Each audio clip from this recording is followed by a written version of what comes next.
Dinten ieu simkuring hoyong tuang anu lada kalawan seger dugikeun ka ngajeletot kanu hate. Supados ieu mastaka rada cenghar lieur ku PPKM anu teu kantos aya tungtungna.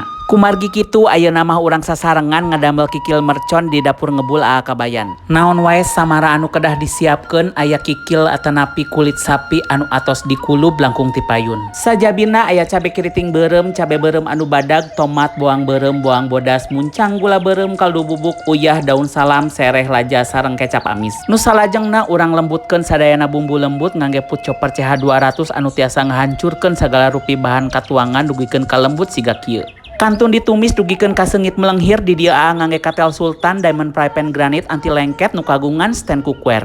Lebetkeun daun salam, sereh, laja, kikil sareng cai sumurna tong hilap gula beureum, kaldu bubuk, uyah sareng kecapna. Ditutup gulupkeun dugikeun ka samarang ngaresep kanu kikilna, kikil mercon tos asak mangga dicobian.